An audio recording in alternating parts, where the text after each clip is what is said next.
السلام علیکم ورحمۃ اللہ وبرکاتہ۔ سلسلہ چل ہی رہا ہے حضور کے گھرانے کی سخاوتیں، حضور کے گھرانے کی محبتیں، میرے آقا کے گھرانے کی عطائیں، شفقتیں، چھوٹے چھوٹے واقعات میں آپ کی خدمت میں پیش کر رہا ہوں۔ اہل البیت کی ایک بہت بڑی ہستی ہیں امام محمد باقر سلام اللہ رضوان اللہ تعالی علیہم اجمعین۔ آپ ایک دفعہ سفر میں تشریف لے جا رہے، ایک غیر مسلم بھی آپ کا ہم سفر ہو گیا۔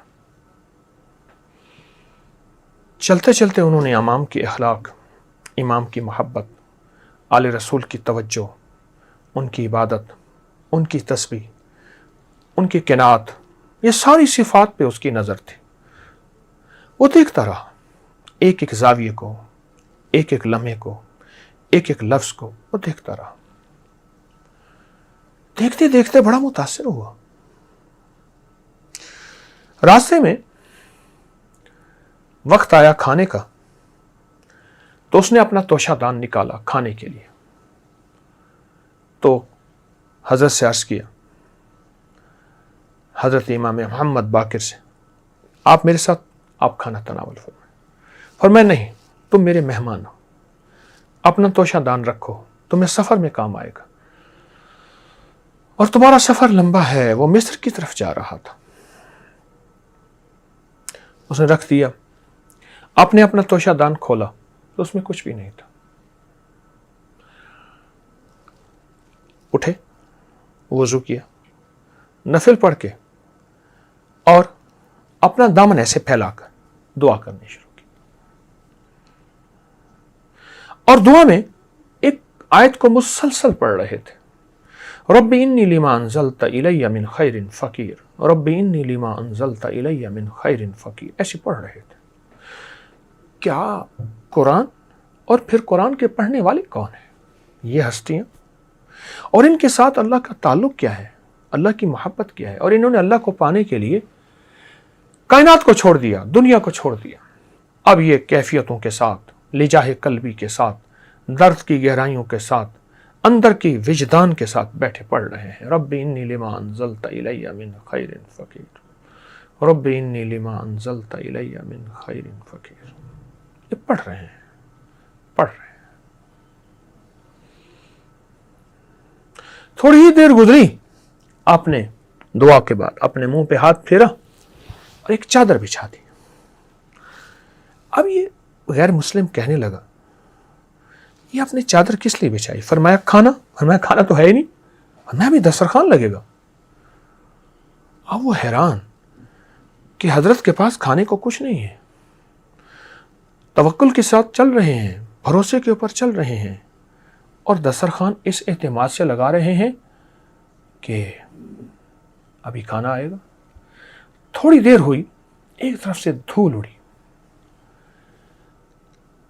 اس کی توجہ ادھر ہوئی، آپ سر جھکائے، اللہ کی طرف متوجہ، آپ سر جھکائے، اللہ کی طرف متوجہ۔ کچھ گھڑ سوار تھے، بہت تیزی سے آ رہے تھے، اور وہ رکے، دور ہی رکے تاکہ دھول ان کی طرف نہ آئے۔ دور سے رکے، گھوڑوں کو اپنے ہاتھ میں لیا، اور چلتے ہوئے جناب کی خدمت میں سلام پیش کیا، السلام علیکم ورحمۃ اللہ۔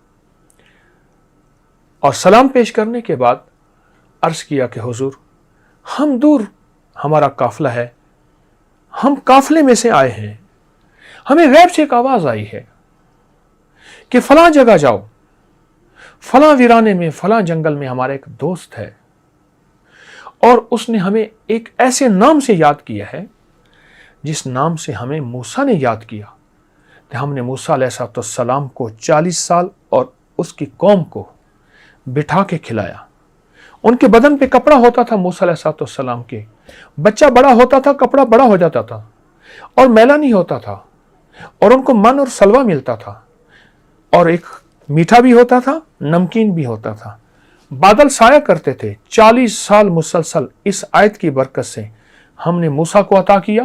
ہمارے ایک بندے نے اس آیت کی برکت سے ہم سے رزق مانگا ہے، کھانا مانگا ہے، جاؤ کہا کہ بھنی ہوئی چیزیں تھیں، میٹھا تھا، نمکین تھا، شاہی کھانے تھے۔ اب یہ شخص بیٹھا غور سے دیکھ رہا کہ یہ کیا ہے۔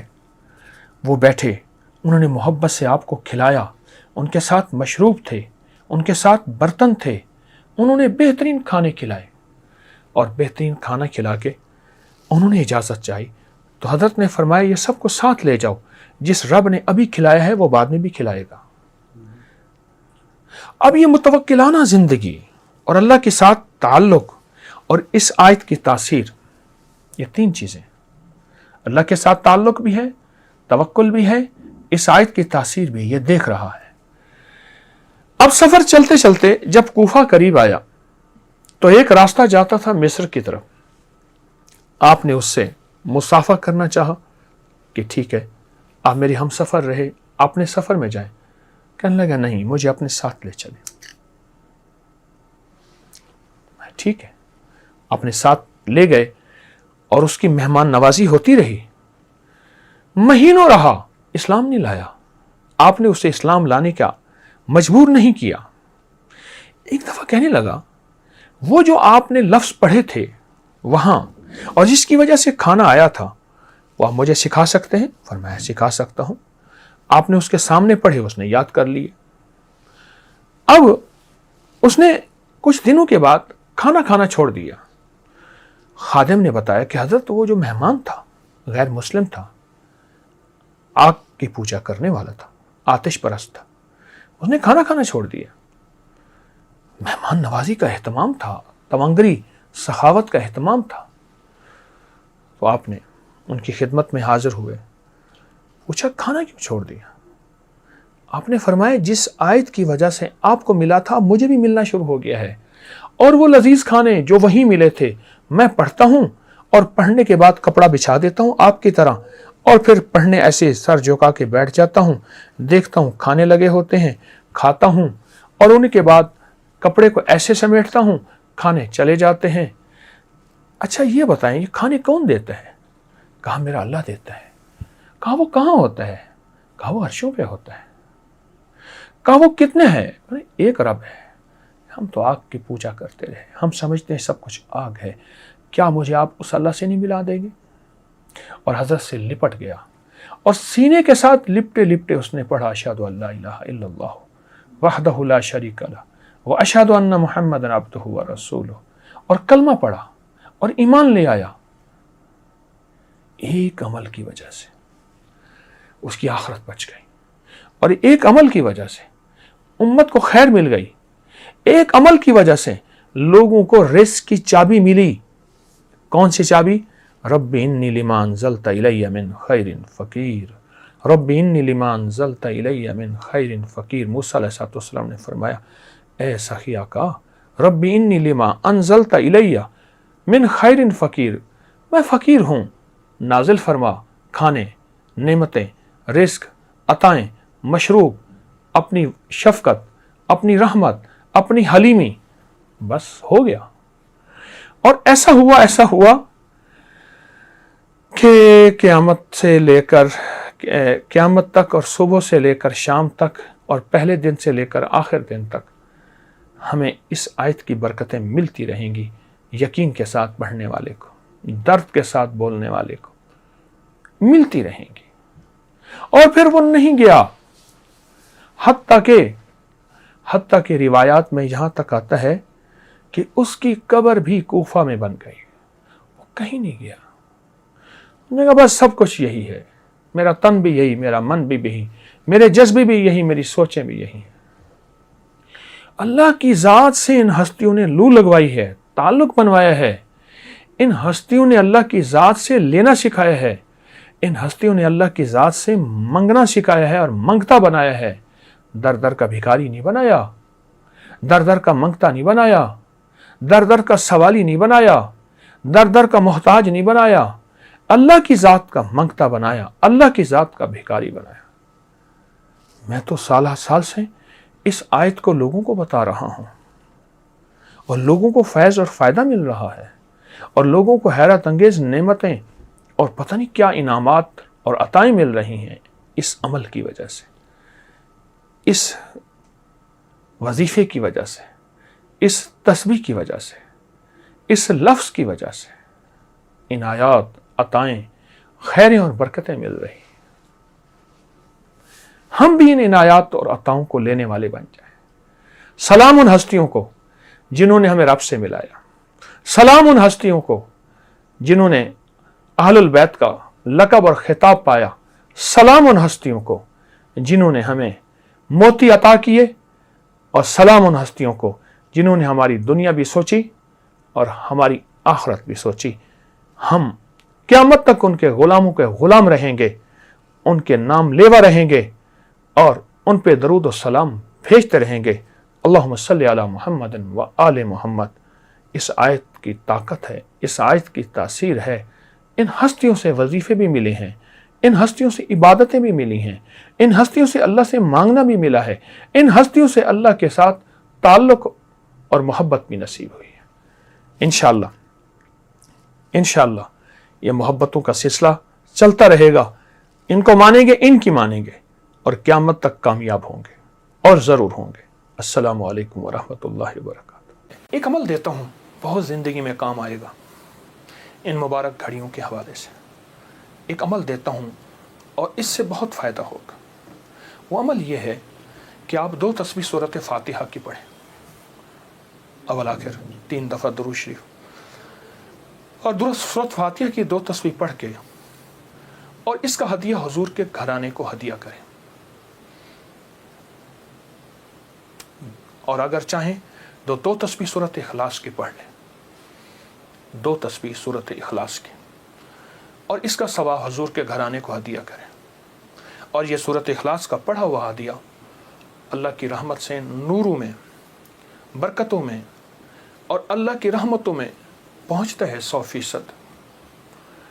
اور حضور کے گھرانے کو ہدیہ کریں۔ اور حضور کے گھرانے میں حضور کی بیویاں، بیٹیاں، داماد، نواسے، نواسیاں، یہ حضور کا گھرانہ ہے۔ اور اس حضور کے گھرانے میں یہ حسینی قافلہ بھی حضور کا گھرانہ ہے۔ ان کو ہدیہ کریں، حضور کے گھرانے کو، اور جو مراد مانگے اللہ عطا کرتا ہے۔ اور یہ مسلسل عمل کرتے رہیں۔ آپ دن کے کسی وقت صبح شام 2 تسبیح سورۃ اخلاص پڑھ لیں، ہر دفعہ بسم اللہ الرحمن الرحیم 7 پڑھیں، اور اول آخر درود پاک پڑھیں، اور پھر یہ تسبیح آپ ان کی خدمت میں ہدیہ کر دیں۔ آپ کا کوئی مسئلہ ہے، آپ کی کوئی مشکل ہے، آپ کی کوئی پریشانی اور ناممکن ہے، اس مسئلے، مشکل اور پریشانی میں یقیناً آپ کے لیے خیر کی، برکتوں کی اور رحمتوں کی اور خوشیاں خوشحالوں کی راہیں کھلیں گی۔ بے اولاد ہیں، بے گھر ہیں، بے در ہیں، درد مند ہیں، مریض ہیں، کوئی افاقہ نہیں ہو رہا، جادو، جنات، اثرات، بندشیں، ناکامیاں، مشکلات، راستے بند ہیں، کوئی زندگی کی مشکل ہے جہاں آپ کہتے ہیں کہ بس ہم ٹھہر گئے ہیں اور اس کا حل صرف موت ہے، اس کے علاوہ کوئی راستہ نہیں، تو آپ بہت زیادہ حیرت انگیز یہ وظیفہ اور بہت حیرت انگیز یہ تجربہ پائیں گے اور اس کی برکات پائیں گے۔ چند دن، چند ہفتے زندگی میں اس کو شامل کریں۔ میرا تو مشورہ تھا کہ ساری زندگی اس کو اپنی زندگی میں، ساری زندگی اس کو اپنی زندگی میں شامل کر لیں، ساری زندگی اس کو اپنی زندگی میں شامل کر لیں۔ آپ گمان نہیں کر سکتے کہ آپ کو اس کا نتیجہ، اس کا رزلٹ کیا ملے گا، گمان نہیں کر سکتے، آپ سوچ نہیں سکتے اس کی خیریں آپ کو کیا ملیں گے، اس کی برکتیں آپ کو کیا ملیں گی۔ میرے پاس اتنے تنگ دست اور پریشان لوگ آئے جو زندگی کی بازیاں ہار چکے تھے اور جو خدا نخواستہ خودکشی کا سوچتے تھے اور برے برے خیال آتے تھے۔ میں نے انہیں کہا کہ 2 تسبیح صبح، 2 تسبیح شام پڑھ لو۔ اگر صبح شام پڑھ لیں تاثیر بڑھ جائے گی۔ یہ نفل ان لوگوں کے لیے ہیں، یہ نفل ان لوگوں کے لیے ہیں جو کسی ایسی بیماری میں مبتلا ہیں جس کا تعلق خون سے ہے، دل سے ہے، جگر سے ہے، ان 3 چیزوں سے ہے۔ جگر کی بیماریوں میں سارا ہیپیٹائٹس آ جاتا ہے، سارا یرکان آ جاتا ہے، سارا خون کی کمی، خون کا بننا آ جاتا ہے، اور دل کی بیماریوں میں سارے وساوس، ساری ٹینشن، ساری انزائٹی، سارا اسٹریس، سارا ذہنی کھچاؤ، تناؤ، دباؤ، اور سارے نیند کی کمی اور دل گھٹا رہنا، ہر وقت پریشان رہنا، یا پھر دل کی بیماریوں میں ہائی بلڈ پریشر ہے اور پھر اس کے علاوہ دل کے اور بیماری ہیں کہ اسٹینٹ ڈلنے کی ضرورت ہے، بائی پاس کی ضرورت ہے، فلاں فلاں، یہ ساری دل کی بیماریاں. اور خون کی بیماریوں میں جلدی بیماریاں، اسکن کی بیماریاں، خون گاڑھا ہے، کولیسٹرول ہے، یوریا ہے، اس میں یورک ایسڈ ہے. یہ میں سمجھتا ہوں کہ جسم کی بیماریاں ہی یہی ہیں جتنے میں نے تذکرے کیے ہیں. یا شہیدو پڑھیں گے اور ڈوب کے پڑھیں گے 313 دفعہ. سال میں 2 دن ہے سارے. اولیاء سے یہ بات ثابت ہے. جو عمل بتاتا ہوں میرے عمل کے ساتھ سند ہوتی ہے، حوالے ہوتے ہیں. کوشش ہے، دعویٰ نہیں کرتا کہ میرے ہر عمل کے ساتھ سند ہو، ثبوت ہوں، حوالے ہوں، بغیر حوالوں کے نہیں. تو یہ بڑی بڑی اولیاء ہستیوں سے ثابت ہے اور صدیوں سے یہ سعادت چلی آ رہی ہے. اگر آپ یہ عمل کر لیں تو اس عمل سے بہت حیرت انگیز رزلٹ، نتیجے، خیریں اور برکتیں ملیں گی. بس صرف 2 دن کا عمل ہے اور میرا تو مشورہ ہے اس عمل کو پھیلائیں. 2 نفل، پہلی رکعت میں سورۃ الکافرون، دوسری میں اخلاص، سلام کے بعد اول آخر 3 دفعہ درود شریف اور 313 دفعہ یا شہید. اب میری طرف توجہ سے دیکھیں کہ یا شہید پڑھنا کیسے ہے. ہر دانے کے اوپر ڈوب کے پڑھنا ہے، گڑ گڑا کے پڑھنا ہے یا شہید ہو. اور انبیاء کی شہادت، سارے انبیاء کی شہادت، اور میرے حضور کے صحابہ کے غزوات کی شہادتیں، جتنے غزوات ہوئے ان سب کی شہادتیں، اور آل رسول کی شہادتیں، اور اس کے بعد جتنے بھی اولیاء، صلحاء اور جتنے بھی اللہ کی راہوں میں شہید ہونے والے ان کی شہادتیں. فرمایا قیامت کا دن ہوگا، شہید کے ہاتھ پہ اس کا سر ہوگا اور اس سے خون ٹپک رہا ہوگا، اور اللہ جل شانہ پوچھیں گے میرے بندے تو کیا لایا؟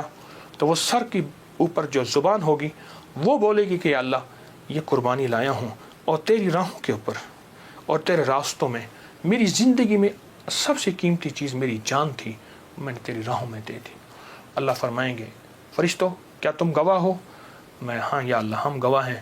فرمایا تم سچ کہتے ہو، لے جاؤ. اور جنت کے سارے دروازے پکاریں گے آپ ہماری طرف آئیں، آپ ہمارے پاس آئیں.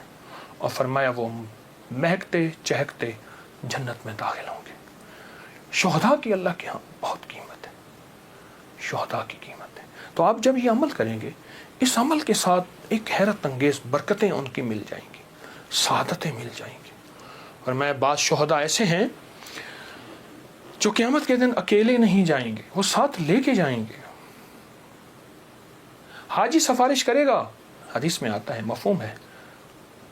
حافظ قرآن عامل بعامل سفارش کرے گا، آقا کا فرمان ہے صلی اللہ تعالی علیہ وسلم کا. اور شہید سفارش کرے گا، اور بھی بہت سے لوگ سفارش کریں گے. تو اس عمل کے کرنے والا شہداء کے ساتھ نسبتیں پاتا ہے، اور اس عمل کے کرنے والے کے تعلق شہداء کے ساتھ ہے. اس عمل کو ضرور کیجیے گا اور زندگی کی ترتیب بنا لیں. 9 اور 10 محرم کو اس عمل کو کبھی نہ بھولیے گا.